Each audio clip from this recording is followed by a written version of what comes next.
The Norman Conquest, also known simply as the Conquest, refers to the invasion and occupation of England by an army composed of Norman, French, Flemish, and Breton troops in the 11th century. This event, led by William the Conqueror, Duke of Normandy, had profound and lasting impacts on England, transforming its politics, social, and cultural landscapes for centuries to come. The origins of the Norman Conquest can be traced back to the early 10th century when Rollo, a Viking chieftain, was granted the Duchy of Normandy by King Charles the Simple of France in 911. The treaty between Rollo and Charles, known as the Treaty of St. Clair-sous-Epte, allowed the Vikings to settle in the region in exchange for protecting it from future Viking raids. Over time, the Normans, as the settlers became known, adopted the French language and culture as well as Christianity and integrated with the local Frankish populations.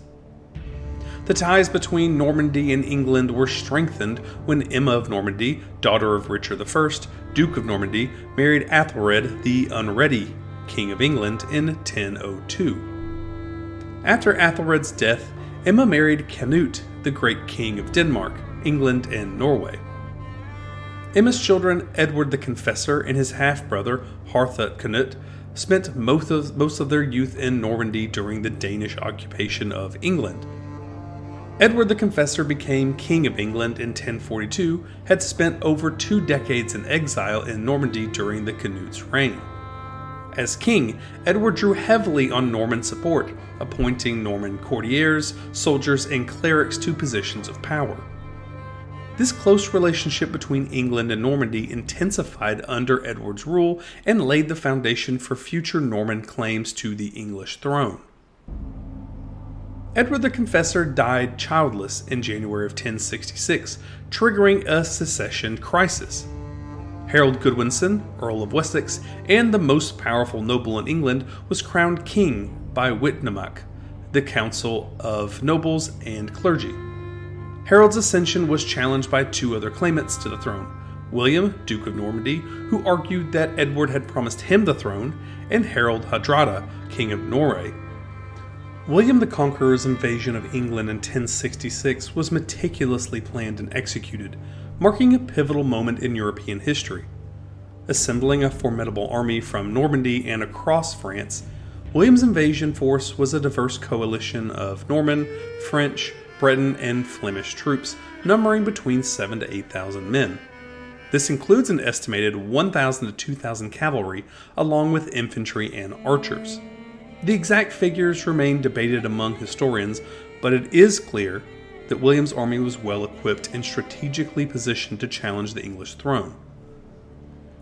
In preparation for the invasion, William mustered his forces by mid-August.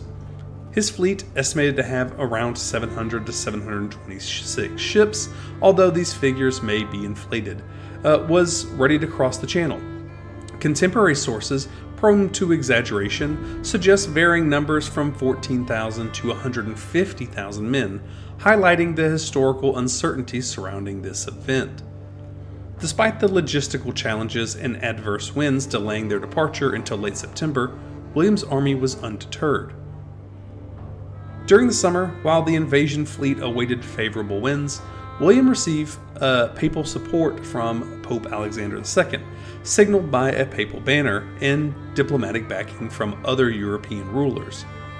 This religious and political sanction would later legitimize his conquest of England. Meanwhile, in England, King Harold Godwinson faced challenges on 2 fronts, defeating his brother Tostig and King Harald Hardrada from Norway in the north and preparing to repel William's imminent invasion from the south. On September 28th of 1066, just days after Harold's victory at the Battle of Stamford Bridge over the Norwegians, William's fleet landed in Pevensey in Sussex. They quickly constructed a wooden castle at Hastings, securing their position and raiding the surrounding area for supplies. The Norman strategy was not just military, but also tactical. By weakening Harold's control over the southern territories, William provoked a response from Harold, forcing him to march south with a depleted force. Harold, after leaving a significant portion of his army in the north under Earl Morcar and Edwin, marched southward, covering nearly 200 miles from York to London in about 2 weeks. His forces, mainly comprised of militia and the elite housecarls, were estimated between 7,000 and 8,000 men. Unlike William's army, Harold's troops were predominantly infantry with fewer archers, relying heavily on the shield wall formation for defense. The two armies met on October 14th of 1066 at Senlac Hill near Hastings, marking the beginning of the Battle of Hastings. The Norman army, well organized and equipped with cavalry, infantry, and archers, faced Harold's defensive shield wall formation. The battle raged all day, with initial English successes against Norman assaults. William, however, employed feigned retreats to lure English out of their defensive formation, unleashing devastating cavalry charges against their exposed flanks. The course of the battle turned when Harold was killed, likely by an arrow to the eye, according to later accounts depicted in the Boyar tapestry. With Harold's death, English resistance faltered, and the remaining English leaders surrendered. William's victory at Hastings was decisive, solidifying his claim to the English throne. After the battle, William faced lingering resistance from English nobles and leaders who refused to accept his rule. As a symbol of his authority, William ceremoniously wore his crown at York on Christmas Day of 1069. In early 1070, William secured the submission of Waltheof and Gospatrick and defeated Edgar and his remaining supporters in Scotland, then returned to Mercia to crush the last remnants of resistance. Papal support arrived and recrowned William at Easter, symbolically asserting his right to the kingdom. But his troubles were not over. In 1070, Sven II of Denmark arrived to take personal command of his fleet, renouncing an earlier agreement to withdraw. Danish forces joined English rebels where they resisted Norman rule. After Sven received some payments from William, he decided he was going to return home. The Finland rebels remained protected by the marshes until early 1071, when they made their final stand on the Isle of Ely.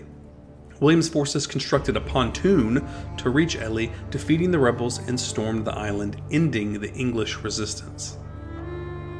In 1075, during William's absence, the Earl of Norfolk and the Earl of Hereford conspired to overthrow him in what's known as the Revolt of the Earls.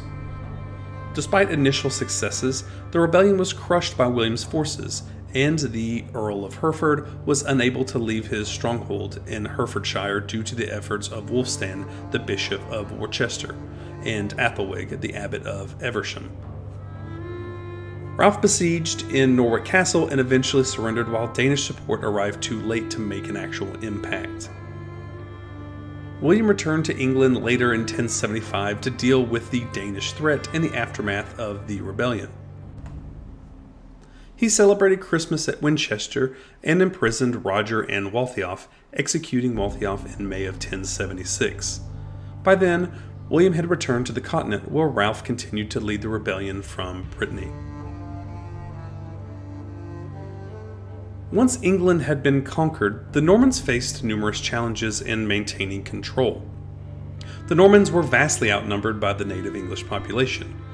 Historians estimate that there are around 8,000 Norman landholders, including those from other parts of France. These Normans expected and received lands and titles in return for their service in the invasion. William claimed ultimate possession of the land in England that his armies had de facto control over, asserting the right to dispose of it as he saw fit. This set the stage for a new feudal system where all land was directly held from the king in return for military service. To compensate his Norman followers, William initially confiscated the estates from English lords who had fought and died with Harold. This led to revolts among the English, which turned into further confiscation of land.